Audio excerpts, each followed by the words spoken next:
تھا, نکلا, گھر کے لوگ اس کو مارنا چاہتے تھے, وہ سانپ پکڑنے کا عادی تھا. اس نے بہادری کی بنیاد پر اس کو مارنے نہیں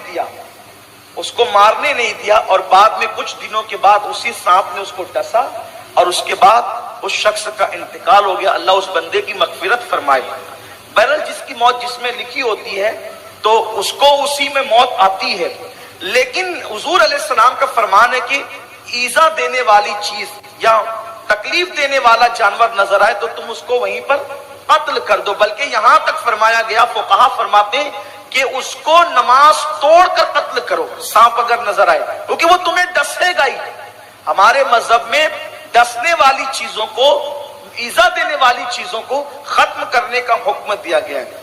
اب کبھی کبھی ایسا بھی ہوتا ہے کہ جنات بھی سانپ کی شکل میں آتے ہیں, تو ہمارے بزرگوں نے فرمایا کہ اگر آپ کو ایسا شبہ ہوتا ہے کہ یہ جنات سانپ کی شکل میں آ گیا ہے, تو آپ یہ کہہ دیں کہ چلے جائیں, یہاں سے چلے جاؤ, دوبارہ کہہ دے چلے جاؤ, تیسری بار کہہ دو چلے جاؤ, پھر بھی نہ جائے تو آپ اس کو مار ڈالیں, آپ پر کوئی گناہ نہیں ہے.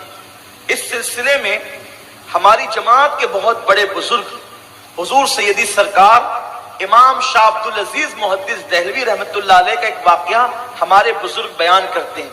واقعہ یوں ہوا کہ شاہ عبدالعزیز رحمۃ اللہ تعالی علیہ کے گھر میں ایک سانپ نکلا, اور سانپ نکلا تو آپ نے اس کو مار ڈالا.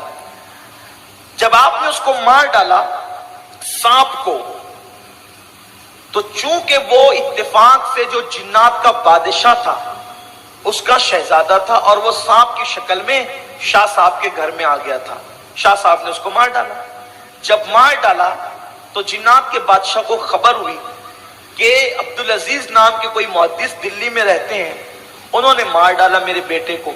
تو اس نے چند جنات کو بھیجا انسان کی شکل میں, کیونکہ جنات جو ہے وہ بہت مختصر وقت میں کہاں سے کہاں پہنچ سکتے ہیں, وہ شکلیں بھی بدل سکتے ہیں.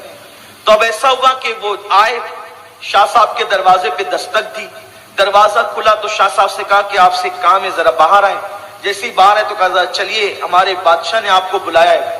چند قدم چلے تو کیا دیکھا کہ دلی تو ختم ہو گیا, لیکن ایک نئی بزم میں آپ تشریف لے گئے, جہاں پر بہت سارے لوگ موجود تھے عجیب عجیب چہرے والے, اور وہاں پر ایک بزم سجی ہوئی تھی اور ایک بادشاہ بیٹھا ہوا تھا. شاہ صاحب کو لے جا کے کہا کہ یہی مجرم ہے. شاہ صاحب نے کہا میں نے کیا جرم کیا؟ تو بادشاہ نے کہا آپ نے میرے بیٹے کو قتل کیا. شاہ صاحب نے فرمایا میں نے کسی کے بیٹے کو قتل نہیں کیا. کہا وہ جو سانپ آپ کے گھر میں تھا وہ میرا بیٹا تھا. شاہ صاحب نے فرمایا تیرا بیٹا تھا یا کون تھا مجھے نہیں پتا, میں تو اتنا جانتا ہوں کہ میرے حضور کا فرمان ہے قتل الموذی قبل الایذا, ایسی چیز کو قتل کر دو جو تمہیں ایذا پہنچائے, اور اس سے پہلے اس کو قتل کر دو کہ وہ تمہیں ایذا پہنچائے. ایذا پہنچانے سے پہلے تم ایذا پہنچانے والے جانور کو قتل کر دو.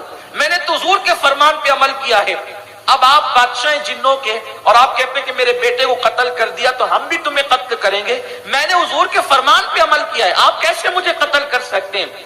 تو بادشاہ نے کہا کیا یہ حضور کی حدیث ہے؟ انہوں نے کہا بالکل حضور کی حدیث ہے. کہا ہمیں نہیں پتا کہ حضور کی حدیث ہے. تو شاہ صاحب نے فرمایا آپ کو نہیں پتا تو میں کیا کروں, مجھے پتا ہے کہ حضور کی حدیث ہے, میں نے اس پہ عمل کیا ہے. کوئی ضروری تو نہیں ہے نا کہ حضور کی ہر حدیث ہر بندے کو یاد ہو. تو اس بادشاہ نے کہا ٹھیک ہے اگر یہ بات ہے تو ابھی فیصلہ ہو جائے گا. کہا ایک کام کرو مدینہ منورہ جاؤ اور جا کر کے وہاں پر بہت سارے جن رہتے ہیں جنہوں نے رسول اللہ کی زیارت کی ہے, جو حضور کی محفلوں میں بیٹھے ہیں, ان میں سے بزرگ جن کو جو صحابی ان کو بلا کر کے لاؤ کہ وہ آ کر کے فیصلہ کریں گے کہ شاہ عبدالعزیز صحیح کہتے ہیں یا بادشاہ صحیح کہتا ہے. بس چند جن گئے اور تھوڑی دیر میں واپس آئے تو دیکھا کہ بہت نورانی چہرے والے بزرگ تشریف لائے اور بہت بوڑھے ہو چکے ہیں. جیسے ان کو دیکھا سارے جنات کھڑے ہو گئے اور جنوں کا بادشاہ بھی کھڑا ہو گیا, اور اپنے تخت پر جنوں کے بادشاہ نے اس بزرگ کو بٹھایا اور وہ خود دوسری طرف بیٹھا. یہ ادب کیا, احترام کیا, اور آنے والے بھی وہ جن صحابی تھے, یعنی جنوں کی عمر بہت زیادہ ہوتی ہے نا, تو جن صحابی تھے, سب کا احترام کیا. تب بادشاہ نے کہا حضور آپ کی بارگاہ میں ایک مقدمہ ہے. مقدمہ یہ ہے کہ یہ شخص کہتا ہے کہ حضور کی حدیث ہے قتل الموذی قبل الایذا, کہ موذی کو قتل کرے اس سے پہلے کہ وہ ایذا پہنچائے, اور جس نے میرے بیٹے کو قتل کیا وہ جب سانپ کی شکل میں تھا. اور یہ کہتا ہے کہ جب کوئی جن